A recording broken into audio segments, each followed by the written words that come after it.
People and organizations have fallen for the easy way out of life's difficulties throughout history by simply acting as though they are infallible. They will seize any fictitious justification that they imagine defeats all challenges to their unchallengeable authority from moment to moment and challenge to challenge. Depending on our appetites, aptitudes, and chances, it may happen to any of us. Indeed, certain narcissism can be beneficial, as psychologist Craig Malkin correctly notes. However, in this instance, the attention is on those who fit the bill perfectly, blatant narcissists. We must all learn to control confirmation bias, the innate tendency to embrace just that which confirms us and reject all that does not. Instead, absolute narcissists see confirmation bias as the panacea to all of their issues. Being an absolute narcissist requires a peculiar kind of discipline, the discipline to be completely undisciplined, no consistency in their unrelenting and fictitious justifications, the discipline to respond to everything with "that proves I'm right" without paying attention to reality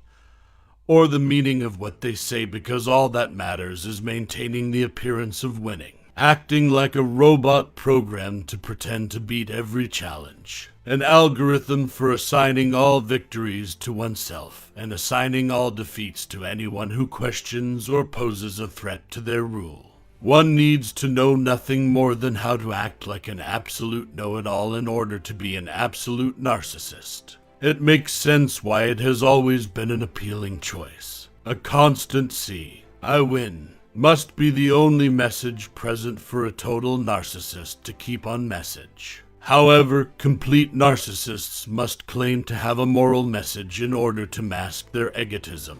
Therefore, they disguise themselves as whatever fictitious crusade justifies making total war on all of their rivals. Their rivals, those who take word meaning seriously and attempt to determine what is morally correct, are diverted by their fictitious crusade. Absolute narcissists have repeatedly shown throughout history that all one needs is the illusion of having a vision. Like any scam artists, they can create the appearance of a profitable winning streak to attract unsuspecting individuals who wish to join the streak. As a result, there have also been severe narcissism outbreaks throughout history, with cults ecstatic to have found a means of escaping reality by treating their confirmation bias as the panacea for all of their issues. Exhibitionists are the worst kind of narcissists. They squat down as if to have a typical human chat. Once they get you, they unzip their trench coats and display their hulking, utter invincibility. They act with assurance because they are aware that they will prevail regardless of how you react. They are prepared for whatever response you may have. They'll refer to you as a prude if you reprimand them. They'll call you a chicken if you leave. They'll refer to you as a wimp if you try to be cordial with them. They will refer to you as upset if you act out. They will reprimand you for being impolite if you attack them. To retain their fictitious impression of invincibility, they'll posture automatically and robotically in any direction. No civilization has ever been able to completely eradicate the narcissistic plague. Instead, the epidemics have gradually ended simply because no one can continue to assert their superiority over reality, even though they frequently result in massive harm in the process. Such movements ultimately fail in their conflict with reality. The runaway confirmation bias of absolute narcissist movements, whether through global dominance or the inferno that emerges from infallibility fights between competing absolute narcissist movements, is the most likely factor in the eventual extinction of humanity. The problem that has bedeviled humanity for all time is this: how do you put a halt to utter narcissism? How do you stop individuals and movements whose sole objective is to continue to be unbeatable? Here are a few oddly untested ideas. Never attempt to convince a blatant narcissist. Instead, cut them and humiliate them. Make them bleed when speaking to someone who is listening, whether it be in person or on Twitter. Talk to the crowd while avoiding them. He is merely an example of mindless mechanical invincibility. Look there, what did they do? How are they cut? Absolute narcissists are one-dimensional con artists. Keep your attention firmly on their one trick. See what they did. They'll say anything to make themselves feel good about themselves and come across as some sleazy little exhibitionist. The utmost narcissist will respond, but because they are only aware of one tactic, whatever they say will support your allegations. Look, they did it again, say you in response. Be persistent and don't give in to any of their smokescreens or distractions. They only care about substantive argument as a pretext for pretending that everything that contradicts their beliefs is incorrect. Don't be perplexed. Don't introduce your personal morality into it. Don't reprimand according to your own standards. A blatant narcissist will make you feel inadequate for having any standards. There is essentially just one universal moral rule: nobody can outwit reality. No matter how adamantly they assert their control over reality, which absolute narcissists have no interest in, reality always triumphs over absolute narcissists. There is no necessity for self-defense. Absolute narcissists will attempt to make you question your own morals by making it seem as though they care about them when in reality they could care less. They use logical defaults to operate. They can only be faultless by default if they couldn't find any fault in you.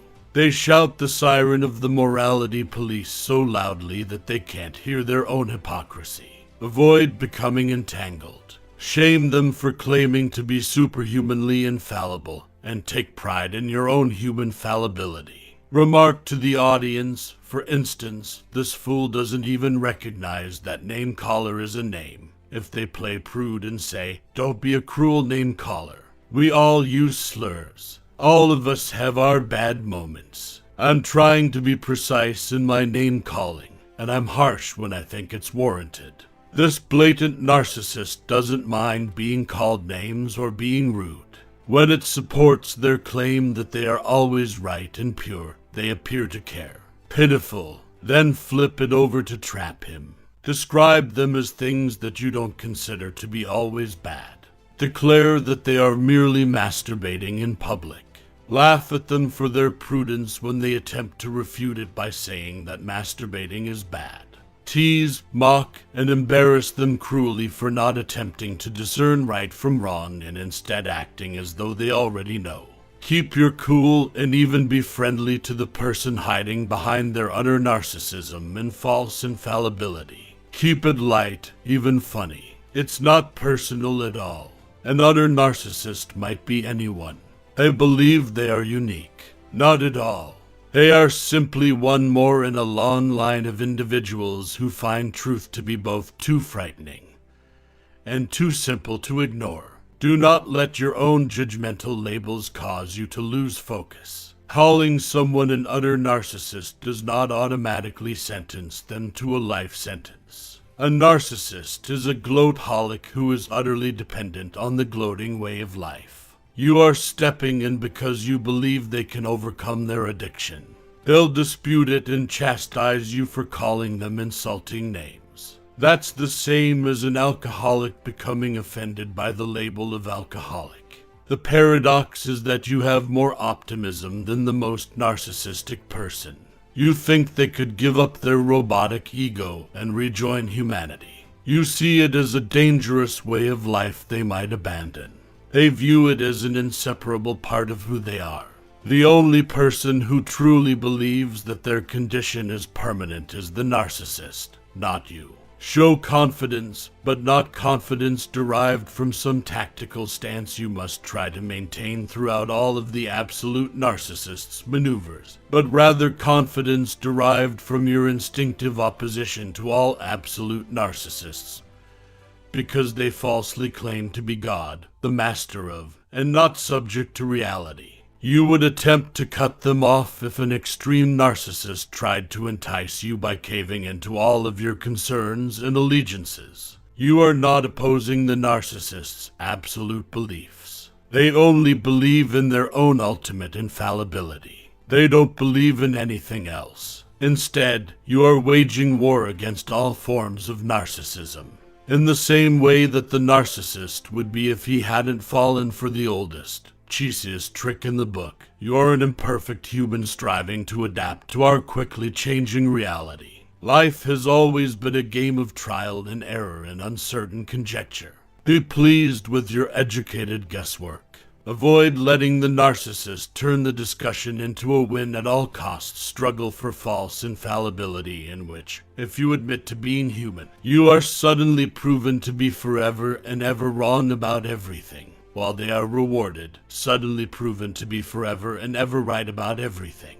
Anyone who claims to be infallible deserves a quick, stinging kick since no one is. Just because you kicked them doesn't make you perfect. Do not cooperate. Everybody has faults. Because reality isn't pleased by narcissistic strutting, fallibilism has always prevailed. Reality will be what it is, and all we can do is try to learn how to deal with it. We should start by learning how to ignore arrogant narcissists, who act as though they've learned everything there is to know. It's not that the emperor is without clothes when it comes to ultimate narcissists. The emperor is just a suit of armor with no one within, nothing more.